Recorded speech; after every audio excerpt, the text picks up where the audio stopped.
નમસ્તે મિત્રો, હેમા શુક્લ, એડવોકેટ જુનાગઢ. મારી social legal advice by Hema ની યુટ્યુબ ચેનલમાં આપનું હાર્દિક સ્વાગત છે. મિત્રો, સાંજે 2 વિડીયો મેં અપલોડ કર્યા હતા જુનાગઢ પોસ્ટ ઓફિસ બાબતમાં, અને એને અમુક જ ટાઈમ થયો, હજી 1-2 કલાક નહોતા થયા ત્યાં મારી પાસે ઘણા બધા રિવ્યૂ આવી ગયા અને ઘણા બધાએ મને અભિનંદન આપ્યા, આભાર માન્યો. એટલે મને એમ થયું કે હું ખોટા ટ્રેક ઉપર નથી કે કોઈ ખોટા ઇશ્યુ માટે થઈને મેં આ નહોતું કર્યું. પણ વિડીયોઝની અમુક વાતો અધૂરી રહી ગઈ હતી થોડી વ્યસ્તતાને હિસાબે. સામાન્ય રીતે તો મિત્ર મેં નક્કી કર્યું હતું કે નવરાત્રિ જેવા દિવસો ચાલે છે અને હું ગરબામાં ને દર્શનમાં ને એ બધામાં રત હોઉં છું, એટલે આ દિવસોમાં બિલકુલ નો નેગેટિવિટી અને કંઈ પણ આવો ઇશ્યુ નથી કરવો. પણ ખબર નહીં, મારા ગ્રહયોગો કંઈક એવા છે કે આ કુવાડા પગ ઉપર નહીં, પણ હું કુવાડા ઉપર પગ મારતી રહું છું એટલા માટે થઈને. તો આજે બપોરે હું ગઈ હતી, મારે બીજું કંઈ કામ નહોતું, ખાસ 15Hનું ફોર્મ જે સબમિટ કરવાનું હતું એને માટે હું ગઈ હતી. મને ખબર છે, અમે જાણીએ છીએ કે 1 થી 1.5નો જે સમય છે એ પોસ્ટ ઓફિસમાં લંચ બ્રેકનો હોય છે. એટલે સાધારણ રીતે સવારમાં બહુ બધી ભીડ હોય ને બહુ લાઈન હોય ને બધું હોય, એટલે હું બપોર પછીનો સમય પસંદ કરતી હોઉં છું. એ રીતે આજે પણ હું લગભગ 1:20 ત્યાં પહોંચી હોઈશ અને મેં વેઇટ કરી. ઘણી બધી પબ્લિક હતી, ઘણા બધા અરજદારો ને પોસ્ટ ઓફિસના ગ્રાહકોને બધા હતા. લગભગ 1:45 વાગ્યા સુધી, 2:10 સુધી બધાએ ઘણી ધીરજ રાખી અને જોયું. તો મેં ફોટા અને વિડીયોમાં પણ અપલોડ કરેલું છે કે તમામ ટેબલને ખુરશી ખાલી હતા. સ્ટાફમાંની એક પણ વ્યક્તિ 2:10 સુધી ત્યાં હાજર નહોતી. એટલે અને બધા બહુ અકળાયેલા હતા, બહુ અકળાતા હતા, બધા ક્યારના વેઇટ થતા હતા. ઘણાને કદાચ ખબર ન હોય કે 1 થી 1.5નો લંચ બ્રેક છે, એટલે વહેલા પણ 1 વાગે આવ્યા હોય અને પણ વેઇટ થતા હોય. હું વહેલી તો નહોતી ગઈ, પણ 2:10 સુધી. અને મારે આ કરવાનું કારણ એવું મિત્રો કે અગાઉ મને આવા 4-5 એ લોકોના અનુભવ છે કે 1:05 હોય ને ત્યાં એ કામ બંધ કરી દે. તમારો વારો આવી ગયો હોય, કાંઈ કરવાનું ન હોય, ખાલી સહી કરવાની હોય કે પાસબુક કમ્પ્લીટ કરવાની હોય કે એટલું હોય ને, તો પણ 1:05 એમ કહી દે કે હવે અમારો રિસેસનો ટાઈમ થઈ ગયો.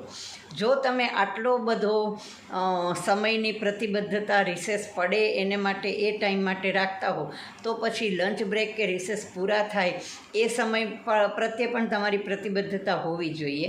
અને 1:30 વાગે રિસેસ પૂરી થાય છે તો તમે બહુ તો 1:35 સુધીમાં બધા હાજર થઈ જવા જોઈએ. હેડ પોસ્ટ માસ્ટરને એ તો હું આ વિડીયો ઉતારીને માથાકૂટ કરીને 2-2:30 વાગે નીકળી ત્યાં સુધી કોઈ હતા જ નહીં કે આવ્યા જ નહોતા. એટલે કમ્પ્લેન પણ તમે કોને કરો? એટલે પણ બધી જ ખુરશીઓ, ટેબલ ઓલમોસ્ટ ખાલી હતા. અમુક કર્મચારીઓ પાછળ બેસીને જમતા હતા.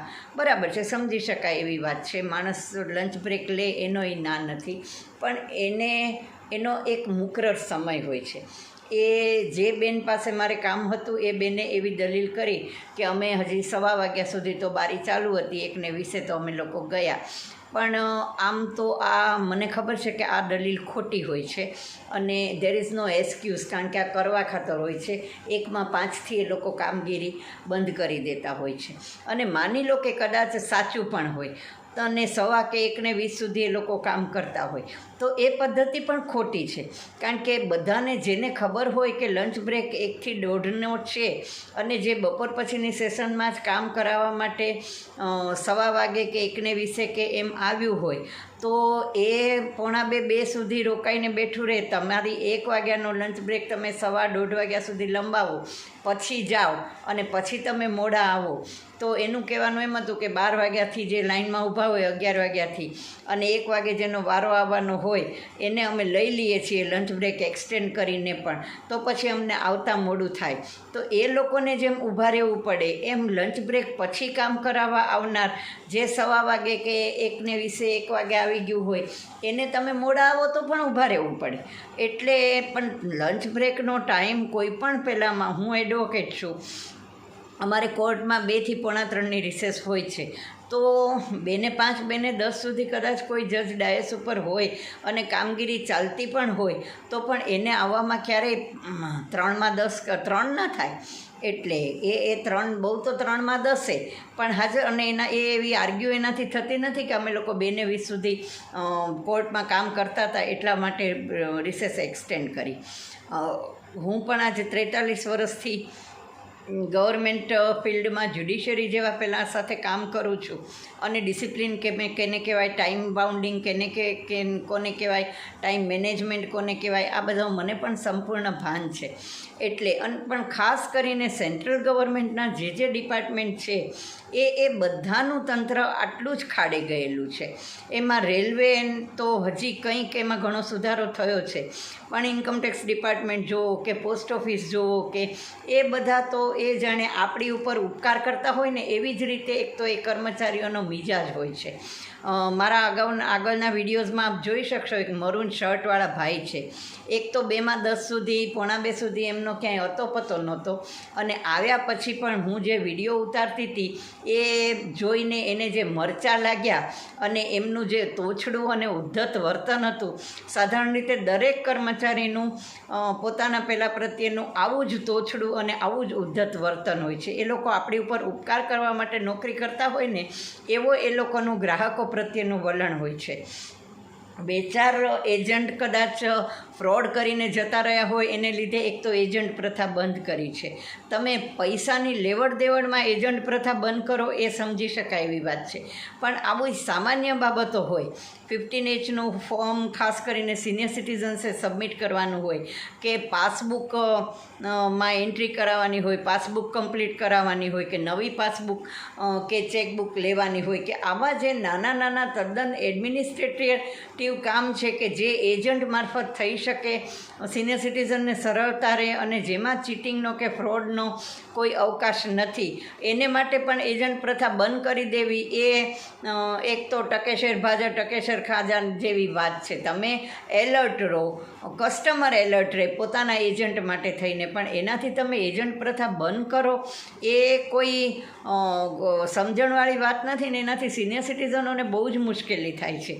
એક તો સખત ઢાળવાળી ઉપરના માળે ફર્સ્ટ ફ્લોર ઉપર પોસ્ટ ઓફિસ છે કે જ્યાં લિફ્ટ નથી, જેમાં પણ સિનિયર સિટીઝનને પ્રોબ્લેમ થાય છે.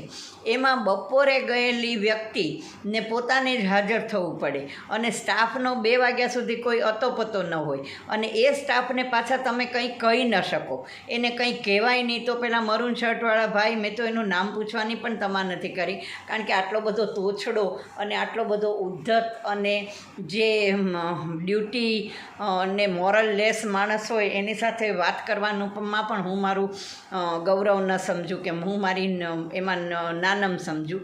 એટલે મેં તો એનું કંઈ નામઠામે પૂછ્યું નથી, પણ વિડીયોમાં એ ભાઈ બહુ ચોખ્ખા મારા અગાઉના 2 વિડીયોમાં દેખાય છે, જેની કદાચ ગવર્મેન્ટ નોંધ લે એની સામે તો એક સારી વાત છે. એટલે મારે જે ટેબલ ઉપર કામ હતું એ બેન પણ 2માં 10 લગભગ 2માં 10 પછી આવ્યા હતા, છતાં પણ એ પ્રમાણમાં કોઓપરેટિવ અને વિવેકી હતા અને બહુ એમણે કંઈ પેલી ન કરી.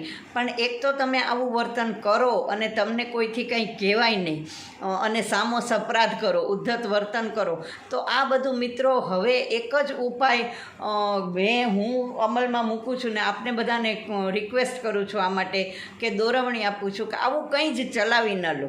એક પણ ડિપાર્ટમેન્ટમાં લાખો રૂપિયા એ લોકોના પગાર છે, આપણે માટે થઈને કોઈ કામ કરતું નથી, આપણી ઉપર ઉપકાર કરવા માટે કોઈ આવતું નથી અને એના પગારમાંથી આપણા ઘરમાં ઘઉં આવતા નથી. એટલે બિલકુલ આવું ચલાવી ન લો. આ બધા એ ખાઈ બધેલા છે ને એનું કારણ આપણી નિષ્ક્રિયતા કે આપણી સહનશક્તિ છે, પણ એ એટલી હદે ન હોવી જોઈએ કે જેને સામી વ્યક્તિ કે સામું ડિપાર્ટમેન્ટ જે છે એ આપણી નબળાઈ સમજી બેસે. મારે નવરાત્રિના દિવસો નહોતા જ બગાડવાને કોઈ પણ પ્રકારનું નેગેટિવ કંઈ પેલું નહોતું જ કરવું આ દિવસોમાં, પણ આ લોકોએ મને કમ્પેલ કરી આમ કરવા માટે થઈને. અને દરેક વ્યક્તિમાં આવી ગટ્સ ન હોય, કાયદાની સમજણ ન હોય, આવી હિંમત ન હોય, સોશિયલ મીડિયા અંગેની માહિતી પણ ન હોય અને આ લોકોનો ડર પણ હોય ને, એટલા માટે આ બધા ખાઈ બધેલા ડિપાર્ટમેન્ટો ને સ્ટાફ જે છે તો એને બિલકુલ ચલાવી લેવા જેવી બાબત નથી. એનો સખત રીતે વાંધો વિરોધ કરો અને ત્યાં ને ત્યાં પણ તમે હોહા અને રીડિયા રમણ કરી કરી મૂકો, એ લોકોને ટાઈમસર આવવા માટે કમ્પેલ કરો. અને નહીં તો પછી આ વાત જ આખી ખોટી છે. આખો ને આખો બધો સ્ટાફ એક જ ટાઈમે જતો રહે અને કાગડા ઉડતા હોય આખા હોલમાં.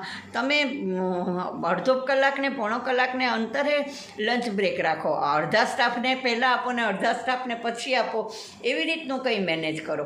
અને ઘેર જમવા જવાની તો વાત જ આવતી નથી. પ્રિમાઇસીસ છોડીને 10 ને 10 થી 6 ને 10 સુધી ડ્યુટી અવર્સ દરમિયાન પ્રિમાઇસીસ છોડીને તો તમારાથી જવાતું જ નથી. તમે ત્યાં લઈ આવો અને ત્યાં લંચ લઈ લો, એ એક વાત જુદી છે. એમાં 10-15-20 મિનિટનો સમય જાય, તમે થોડા ફ્રેશ થાવ, એ બધી વાત સમજી શકાય એવી કે માનવીય છે. પણ આવી રીતે તમારો 1 થી 2 સુધી ક્યાંય અતોપતો ન હોય અને કોઈ તમને કંઈ કહી શકે એમ ન હોય અને તમને મરચાં લાગતા હોય તો એ બિલકુલ સહન કરવા જોગ બાબત નથી. અને મિત્રો, જાગજો અને આવા એક પણ ડિપાર્ટમેન્ટની એક પણ મકરકૂદી છે એ બિલકુલ સહન કરવાનો હવે સમય નથી. અને આ લોકોને જગાડવાનો, એની સામે અવાજ ઉઠાવવાનો જ સમય છે અને તો જ એ લોકો સીધા થશે. આટલા માટે જ હું અગાઉના 2 વિડીયો લઈને આપની પાસે આવી હતી ને આ વિડીયો પણ ચોખવટ કરવા માટે જ લઈને આવી છું. સરકારી કર્મચારીઓ છે, આપણે કોઈ અંગત દુશ્મની કે વેર વિરોધ કે પ્રેમ કોઈ સાથે નથી. એટલે પણ જેમ કામ થતું હોય એમ થાય ને. આટલા વર્ષથી અમે ગવર્મેન્ટની ન્યાયની ઓલા જેવી ઓલામાં કામ કરીએ છીએ અને એમાં અમે ક્યાંય આટલી બધી બેદરકારી, બેજવાબદારી, ઉદ્ધતાઈ કે ટાઈમલેસ મેનેજમેન્ટ જોયું નથી અને જોવા ટેવાયેલા નથી ને જોવાને સહન કરવા માગતા પણ નથી. આપને આ વિડીયો ગમ્યો હોય તો please like, share and subscribe it. મિત્રો, આપ આ અંગે આપના કોઈ પ્રતિભાવો આપવા માગતા હોય તો ચોક્કસ મને આપી શકો છો. મારા મોબાઈલ નંબર છે 9428014823 9428014823. ફરી મળીશું મિત્રો આવા જ વિડીયોઝમાં. ત્યાં સુધી રજા આપજો અને પ્લીઝ કોઓપરેટિવ ઇટ અને like, share and subscribe it also. Thank you very much. જય હાટકેશ.